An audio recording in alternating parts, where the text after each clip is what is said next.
Atenção Polos EAD. Após o top de 5 segundos, mais educação, ciência e tecnologia no ar.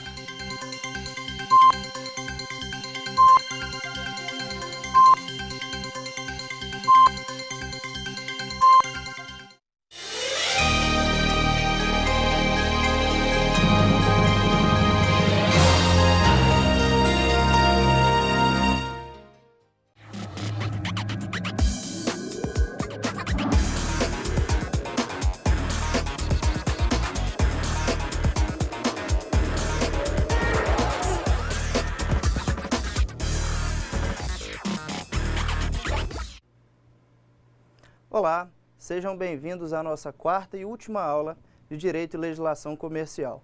Sou o professor Cristiano Pola e hoje comigo a professora Anabela. Olá, professora. Olá, professor Cristiano. Boa noite a todos os polos, boa noite a todos os alunos, tutores. Sejam bem-vindos à nossa última aula. Pessoal, hoje faremos uma revisão e aí após a segunda aula, vocês terão a prova. Então acompanhem aí o que veremos na aula de hoje. A nossa agenda é estudar direito do consumidor, contratos comerciais e o direito empresarial. Então, para não perder tempo, primeiro, direito do consumidor. Acompanhe. Conceito de consumidor. Toda pessoa física ou jurídica que adquire ou utiliza produto ou serviço como destinatário final. Lembrem-se do destinatário final, lembrem-se que pode ser pessoa física ou jurídica e que adquire produto ou serviço. Ok? Está lá no artigo 2º. O parágrafo único equipara a consumidor a coletividade de pessoas, ainda que indetermináveis, que haja intervindo nas relações de consumo. Foram os exemplos que nós demos do shopping center, os exemplos que nós demos dos supermercados, ok? Ainda que as pessoas não estejam adquirindo produtos, elas serão equiparadas a consumidor. Conceito bem simples. E o segundo conceito, conceito de fornecedor.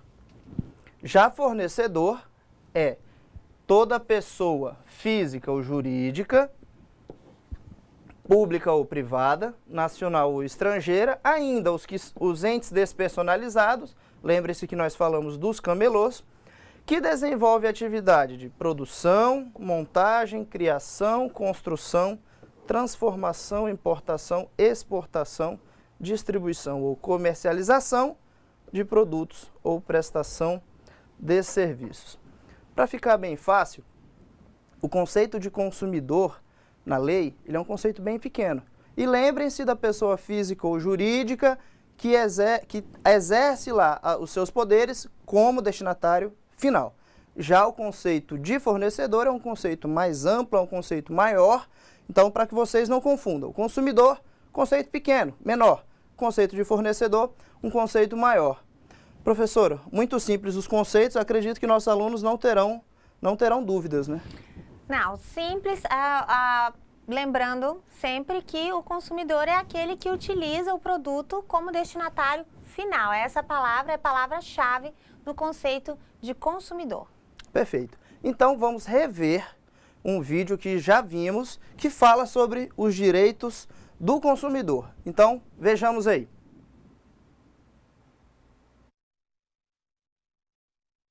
Olá! Nós, consumidores, somos protegidos por um Código de Defesa, que se apresenta na forma da Lei 8.078, de 11 de setembro de 1990. Acompanhe agora as situações que podem acontecer na hora da compra de algum produto ou na contratação de algum serviço. Olá, senhor. Bom dia. Por gentileza. Bom dia. Então, o que acontece? Eu comprei esse telefone não tem nem 30 dias e já deu problema. O que eu posso fazer? Senhor, eu posso estar verificando para o senhor se esse telefone ele está realmente dentro do prazo de garantia. Estando dentro do prazo de garantia, eu posso estar efetuando a troca para o senhor e eu posso estar fazendo isso agora mesmo. Bom, eu sei que eu tenho esse direito, mas o que acontece? Eu paguei todas as faturas adiantadas e eu quero meu dinheiro de volta. Em caso de defeito, prazo não superior a 30 dias, para resolver o problema, o consumidor tem direito à substituição do produto por outro equivalente em perfeito estado de funcionamento e uso, restituição imediata do valor pago devidamente corrigido monetariamente ou abatimento proporcional do preço.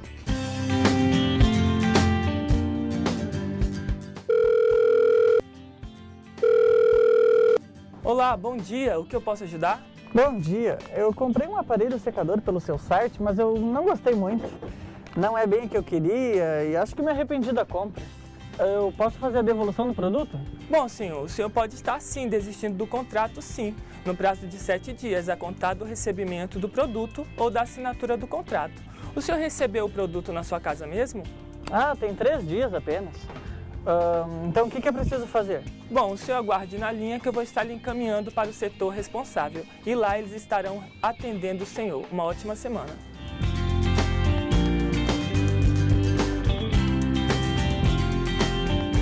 Código de Defesa do Consumidor, artigo 49, direito ao arrependimento. Produto ou serviço adquirido fora do estabelecimento comercial, como por telefone, internet, revistas e etc., o consumidor pode desistir, independentemente de qualquer justificativa, no prazo de 7 dias, contados da assinatura ou do ato de recebimento do produto ou serviço.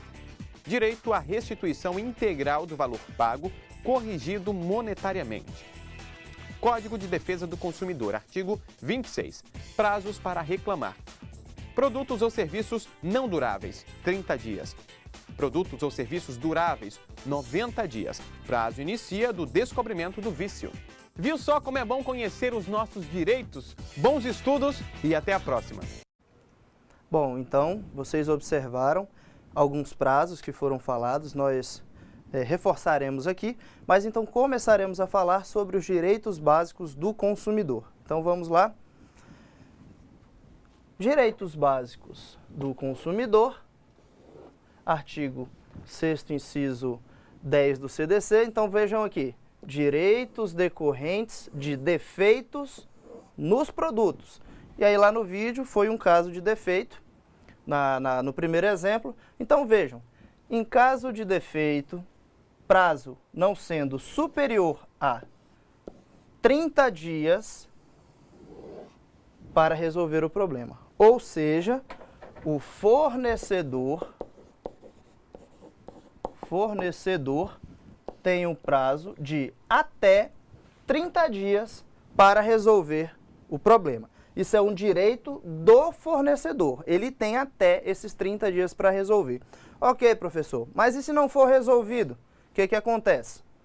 Caso não seja resolvido, o consumidor escolherá, e é escolher mesmo, é sua livre escolha, ele vai decidir o que ele vai querer, ele pode decidir pela substituição do produto por outro equivalente em perfeito estado de funcionamento e uso, ou restituição imediata do valor pago, devidamente corrigido monetariamente, ou abatimento proporcional no preço. Então, o consumidor, ele pode escolher um dos três. Ele não pode escolher os 3, ou 2, ou enfim, ele não pode acumular. O consumidor tem o direito de escolha? Sim, mas ele vai escolher um dos 3. Então, é sempre ou um, ou o outro, ou o outro. Professora, seria muito bom se o consumidor pudesse escolher até mesmo os 3, né? Mas a lei também impõe limites. Isso, a lei determina e dá essa discricionariedade ao consumidor. Essa opção lhe é facultada desde que ele opte por um dos itens. Aí nós tivemos o exemplo da sandália, no caso das mulheres, né? Comprou, de repente quebrou o salto, soltou a tira. Ela pode solicitar uma nova sandália, ela pode solicitar que consertem a sandália, ou ela pode pedir o dinheiro da sandália de volta. Uma das 3 opções, ela nunca pode acumular esses 3 pedidos, ela terá que optar. Isso. Então, sabendo que pode optar por uma das 3 e não acumulá-las, vejamos então os prazos para poder reclamar. Olha, conforme foi falado, inclusive, no vídeo, os prazos para reclamar, os prazos para o consumidor reclamar.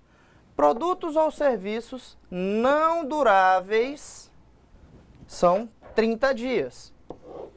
Ou seja, o que são os não duráveis? Aqueles que se acabam logo após o uso.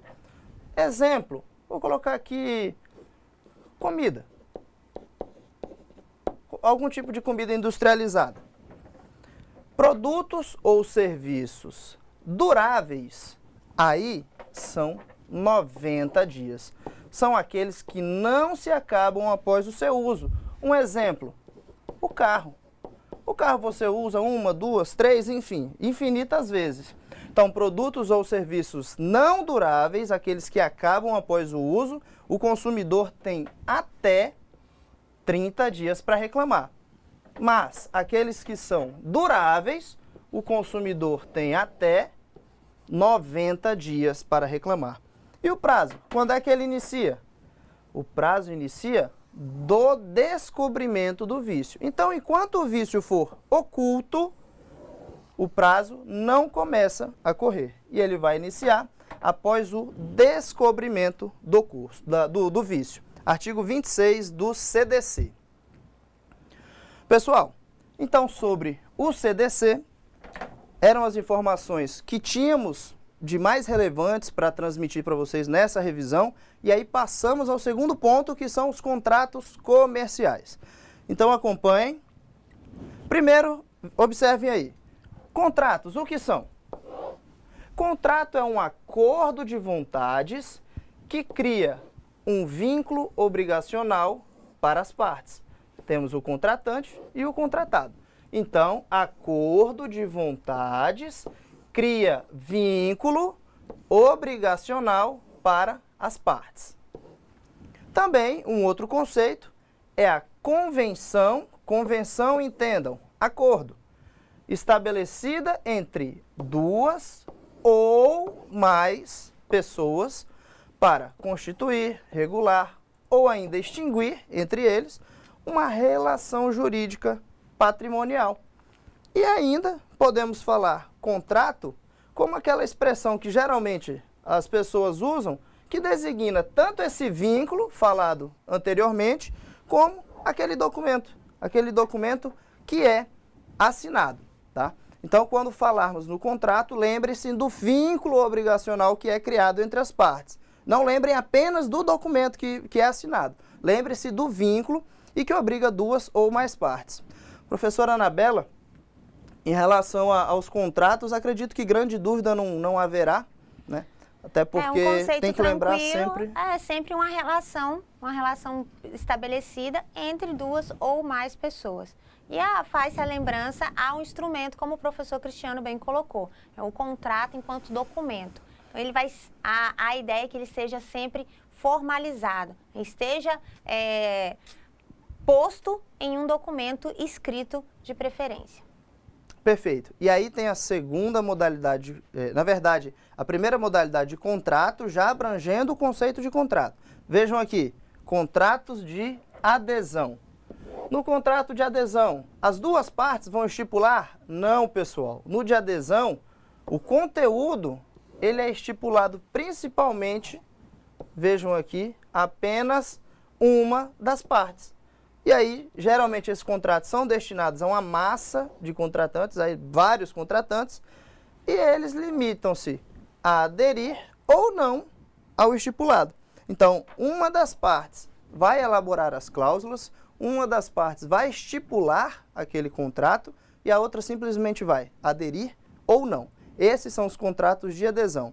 E lembre-se que a interpretação, em caso de dúvida, deve ser favorável ao consumidor que está aderindo àquele contrato e nunca ao contrário. Um bom exemplo desse tipo de contratos são geralmente os contratos de plano de saúde, em que eles são já formatados, pré-vinculados e a parte simplesmente adere àquela estrutura previamente posta pela agência de saúde, né, pela seguradora, por uma das agências que vai trabalhar com o contrato. Isso mesmo. E aí agora entramos nos contratos mercantis. Então vejam aqui o conceito. Contratos mercantis, o que são? São os contratos em que as partes pactuantes são empresários, sociedades empresariais. Então, contratos mercantis, contratos em que as partes pactuantes são empresários e ou sociedades empresariais. Quando que esse contrato não será mercantil? Quando uma dessas partes ali estiver na qualidade de consumidor. Quando um dos empresários, uma das sociedades, estiver adquirindo como destinatário final, aí não vai ser um contrato mercantil. Mas, salvo essa possibilidade, quando as partes pactuantes forem empresários e sociedades empresariais, teremos um contrato mercantil. E é necessário, para que se entenda como contrato, como contrato comercial, que ambos os contratantes sejam empresários ou sociedades empresárias. Se uma das partes não for, já sabemos que não será um contrato mercantil. Podemos ter um contrato de trabalho, um contrato de consumo, até mesmo um contrato civil, mas não será considerado um contrato mercantil, porque as duas partes têm que ser empresário ou sociedade empresária. Sociedade empresária, ok? Vamos então para os requisitos de validade desses contratos. São requisitos de validade do contrato. O agente capaz, o objeto lícito e possível, o consentimento válido e a forma prescrita ou não defesa em lei. Pois bem, agente capaz, conforme falamos na última aula, inclusive o conceito está lá no Código Civil, falamos dos absolutamente incapazes e os relativamente incapazes. Mas para que vocês lembrem, geralmente, maiores de 18 anos, maiores de 16 desde que emancipados, mas o que temos que ter em mente? Aquelas pessoas que conseguem por si só atuar enquanto agente da vida civil. Ele por si só ele vai ter a atuação dele na sua vida civil. Esses são os agentes capazes. Objeto lícito e possível, não adianta os contratantes contratarem um objeto que seja ilícito ou ainda que seja impossível. Lembrem do exemplo da droga ou do exemplo da venda do terreno na Lua. Consentimento válido, ambas as partes têm que estar com vontade, ambas devem aceitar essa pactuação, esse contrato, eles têm que querer formalizar esse contrato, e a forma tem que ser aquela estabelecida na lei, ou ainda uma forma que não esteja proibida. Defesa quer dizer proibido.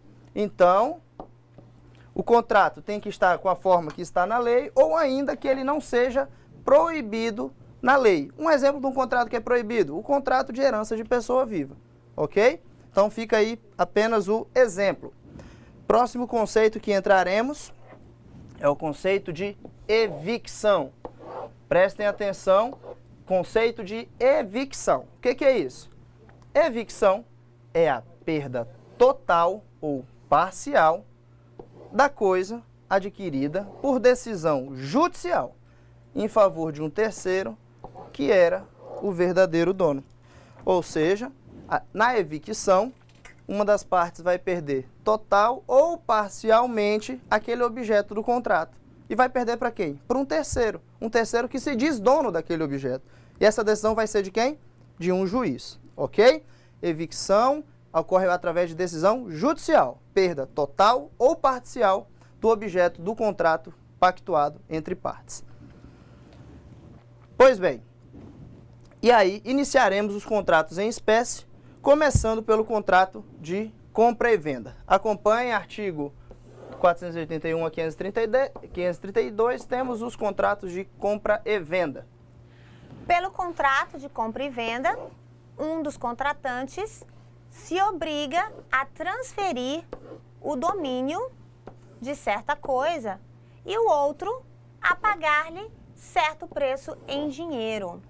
Nessas hipóteses, nós temos ainda a retrovenda, que é o direito de recomprar de quem anteriormente tinha vendido, a preempção, que é a preferência na compra, a reserva de domínio, que mantém a propriedade, E, por fim, a venda a contento, que é relacionada ao agrado do comprador.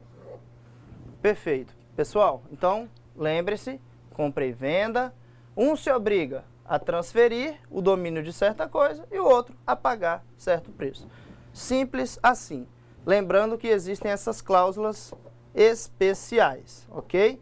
Direito de recomprar, que tenha preferência para recomprar, mantenha a propriedade até que se pague tudo, ou a venda a contento. Enquanto não tiver a contento do comprador, a venda não foi concluída. Próximo contrato é o mandato mercantil. Vejam aqui, está no 653 a 691 do Código Civil. O mandato mercantil é contrato em que o mandatário se obriga a praticar certos atos negociais em nome e por conta do mandante. Ok, então veja, o mandatário ele vai praticar certos atos em nome e por conta do mandante, ok? O mandatário terá uma procuração. E aí vai realizar então esses atos negociais. Ele pode fazer uma venda de um imóvel, ele pode administrar certas contas numa empresa. Então, isso vai constituir o contrato de mandato mercantil. Veja aqui o próximo contrato, comissão mercantil. Está também no Código Civil. Este é um pouco diferente, gente. Prestem atenção. Tem mandato mercantil e comissão mercantil. Na comissão mercantil, você tem aquela situação em que uma das partes, denominada comissário, se obriga a praticar certos atos negociais, especificamente adquirir e vender bens em nome próprio. Observe a diferença, em nome próprio, mas por conta da outra parte denominada comitente. Então, perceberam a diferença, né? Lá no mandato mercantil é em nome por conta do outro. Aqui, na comissão, é em nome próprio, mas por conta do outro. Essa é a dica, essa é a diferença de um e de outro. O próximo contrato é a representação comercial e tem uma lei específica, vejam, 4.886 de 65. Nesse contrato, um contrato de representação comercial, é aquele em que uma das partes, denominada representante, obriga-se a obter pedidos de compra e de venda de mercadorias fabricadas ou comercializadas pela outra parte, denominada representado. É um contrato muito comum, né, no nosso dia a dia, principalmente porque nós temos muitos representantes comerciais. Eles vendem e compram aqueles materiais, aqueles equipamentos, aqueles produtos em nome de uma determinada empresa. Ok, e aí temos o próximo contrato, o contrato de seguro. Esse já está também no nosso Código Civil, professora. Com certeza. É o contrato em que uma parte, geralmente a seguradora, se obriga, mediante o recebimento do prêmio, a garantir interesse legítimo da outra parte, o segurado, contra riscos pré-determinados caso ocorra o sinistro. Aqui, sinistro é a eventualidade, é o fato futuro imprevisível, mas que pode acontecer. Não se sabe ao certo quando, mas ele tem a possibilidade de acontecer. E acontecendo, a seguradora vai pagar um prêmio, ou seja, ela vai pagar, geralmente em dinheiro, um benefício ou um ajustamento em razão daquele fato, daquele sinistro ocorrido. Então, um carro, vejamos, um carro, né, ocorre uma batida, um acidente, a gente não sabe, pode acontecer um acidente. Se acontecer, a seguradora deve pagar ao proprietário um valor para o conserto, um valor para o ajuste do equipamento, correto? Esse é o sinistro, é esse fato futuro e imprevisível, mas possível. Temos ainda o contrato de alienação fiduciária. Tem uma parte prevista no Código Civil, mas também tem uma lei específica, o Decreto-Lei 911. Bom, no contrato de alienação fiduciária, é aquele em que uma das partes, o fiduciante, retendo a posse direta de determinado bem, alieno em garantia do cumprimento de certa obrigação a outra parte, o fiduciário. O exemplo mais comum que nós temos dessa alienação fiduciária é geralmente a compra de carro, em que a empresa proprietária ela está alienando o carro. Vocês podem até perceber num documento, um documento do carro que geralmente fica alienado. Por esse motivo, porque é de propriedade ainda da empresa, mas ela está concedendo ao fiduciário até que ele cumpra as obrigações. Perfeito. E aí, quando ele cumpre essas obrigações, então ele passa a ser totalmente o proprietário, não vai ter aquela alienação lá no documento. Próximo contrato, arrendamento mercantil. É conhecido por leasing. Então, tem leis específicas, ok? Não estão no nosso Código Civil.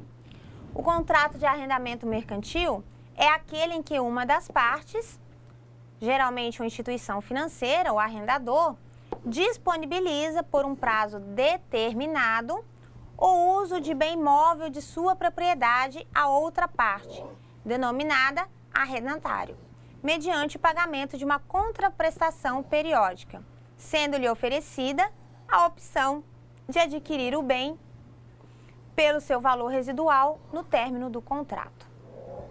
Então vejam, é aquele exemplo que nós demos que no leasing é como se fosse, apenas para entendermos, tá? Como se fosse uma espécie de locação.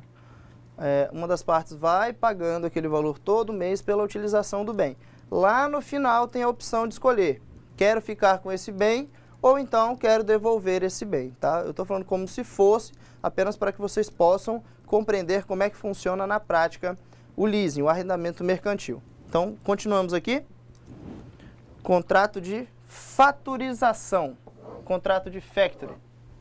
Um contrato de factoring é aquele em que um empresário cede a outro os créditos na totalidade ou em parte de suas vendas a terceiros, recebendo o primeiro do segundo o montante desses créditos, mediante o pagamento de remuneração.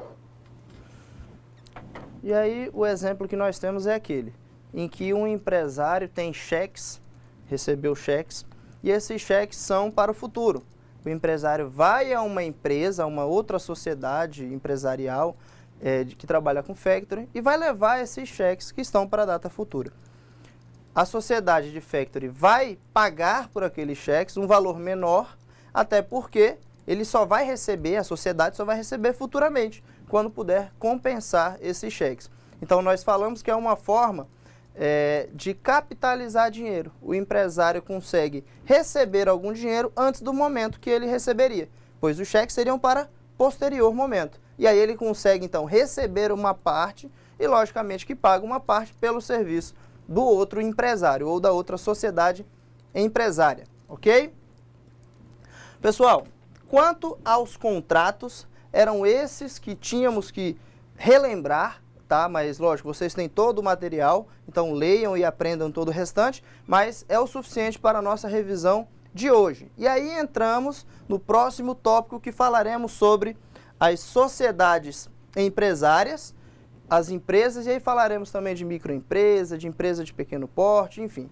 Então, acompanhe aí.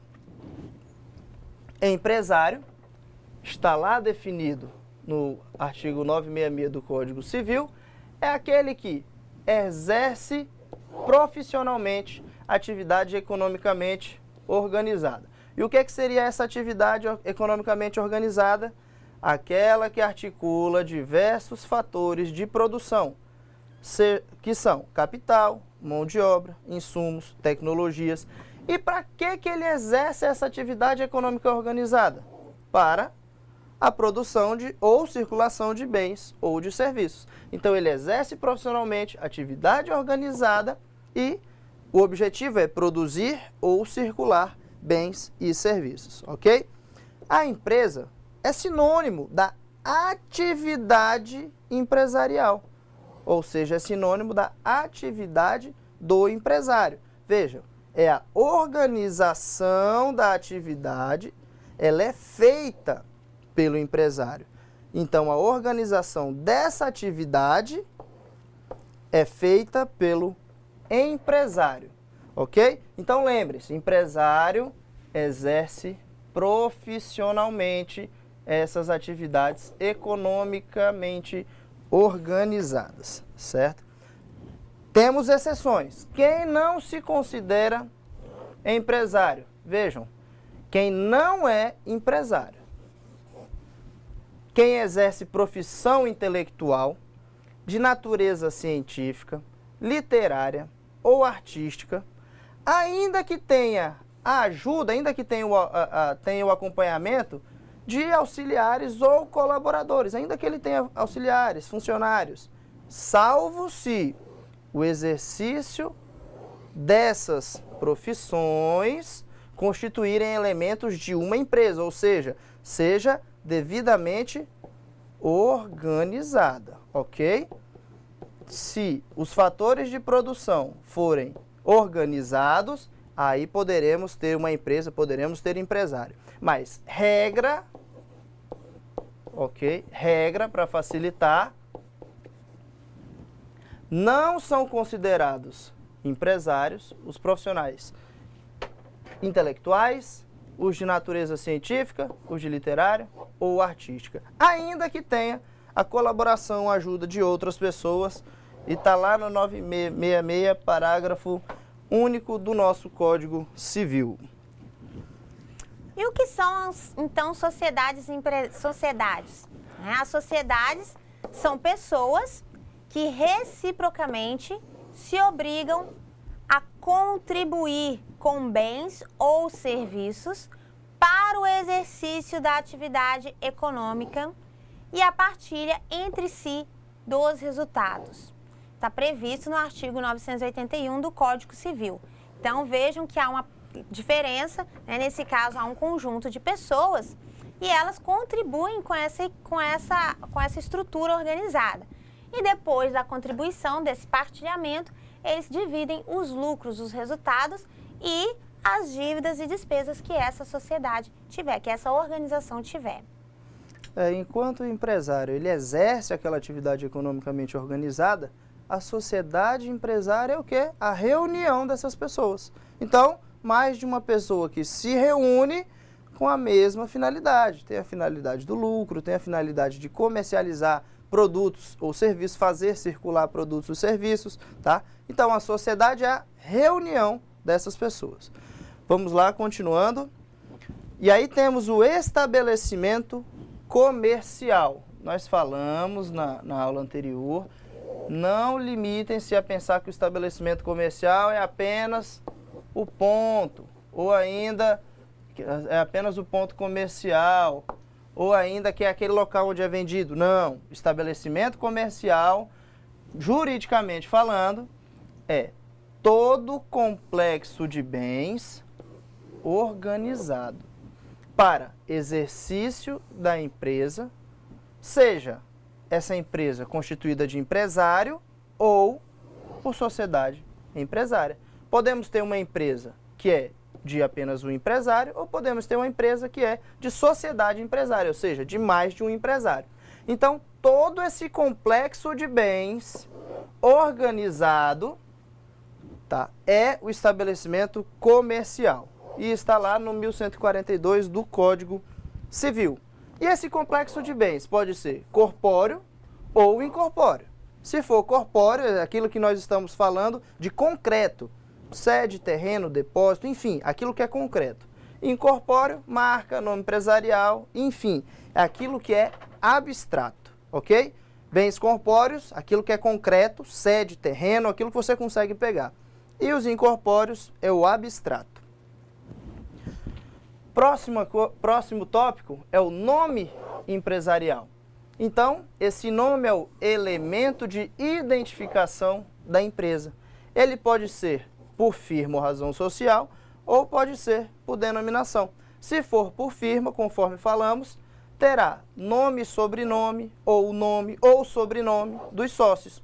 Se for por denominação, será um nome criado, um nome que não necessariamente que não necessariamente terá esse nome e sobrenome dos seus sócios, ok?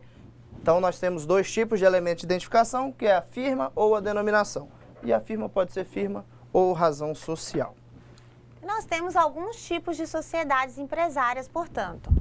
Nós temos a sociedade em nome coletivo, a sociedade em comandita simples, a sociedade limitada, a sociedade anônima e a sociedade em comandita por ações. Essas são as principais formas de sociedade que nós temos no nosso direito comercial.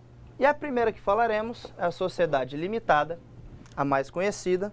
Lembre-se, constituídas por contrato social é aquele documento onde estarão todas as cláusulas. O capital social é dividido em cotas, não é por ações, são cotas. A responsabilidade dos sócios, ela é limitada às cotas que possuir. Depois de integralizado, a sua responsabilidade é limitada às suas cotas, com exceção da quando vai desconstituir a pessoa jurídica que nós falamos na última aula. As sociedades limitadas são identificadas por firma ou por denominação. Então, não é apenas um. Pode ser tanto por firma quanto por denominação, desde que tenha limitada ou ainda LTDA. Quanto à sua extinção, pode haver um acordo entre os sócios, pode haver falta de pluralidade, ou seja, tem apenas um sócio, então não pode ser uma sociedade. Sociedade exige mais de um sócio. Pode também ser extinta a autorização para funcionar, ainda decisão judicial, quando algum daqueles sócios assim tiverem pedido ao judiciário, ou ainda quando for decretada a falência. Quanto à administração, as sociedades limitadas pode ser feita por sócio, por mais de um sócio ou ainda por quem não é sócio, que é o caso dos gerentes. Então, as limitadas têm essa característica na sua administração. Um sócio por mais ou até mesmo por quem não é sócio. E aí vai ser denominado um gerente. Vejam aqui, os sócios eles podem se retirar em qualquer momento. E aí vai ter o direito ao recebimento do valor das suas cotas, tá?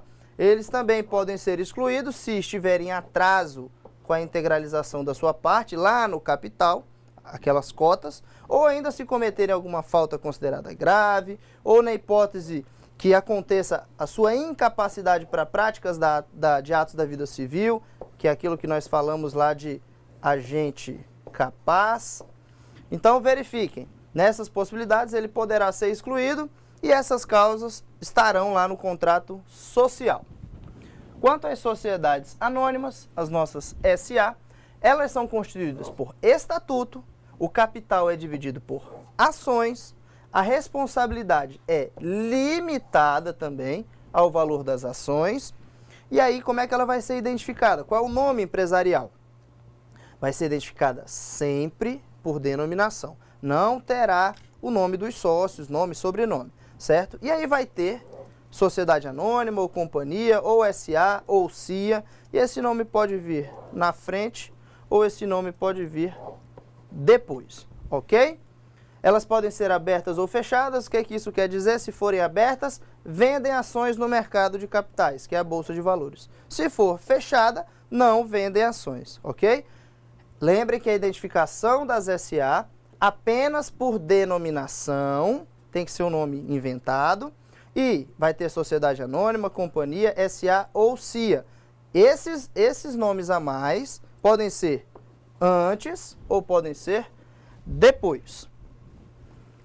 A extinção delas, decisão judicial, ou ainda decisão de autoridade administrativa, enfim, quando deixa de cumprir algumas exigências que deveriam ser cumpridas, como, por exemplo, autorização para funcionar, nesses casos ela poderá ser extinta.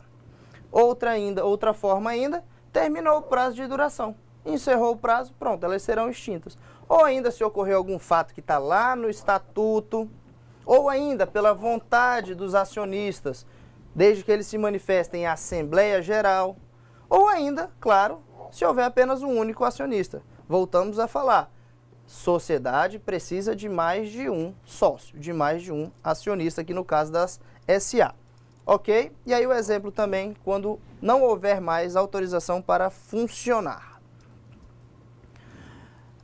Os conceitos de fusão, incorporação e cisão, aquelas em que fusão, duas ou mais se unem, criam uma nova. Duas criam uma nova. Então, por exemplo, temos aqui uma mais outra que vai criar uma nova sociedade anônima. Incorporação, uma ou mais absorvidas por outra. E a cisão, SA transfere o capital para uma outra e aí cria uma nova, extinguindo a originária.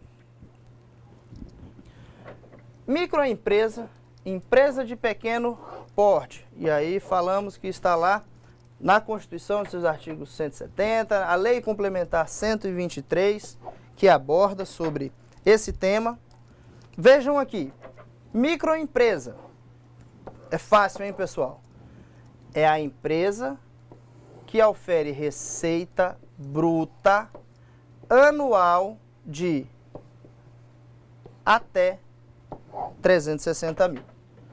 Então, a empresa que tem receita bruta anual de até 160 mil vai ser uma microempresa, ok? Previsão lá no artigo 3º da Lei Complementar 123.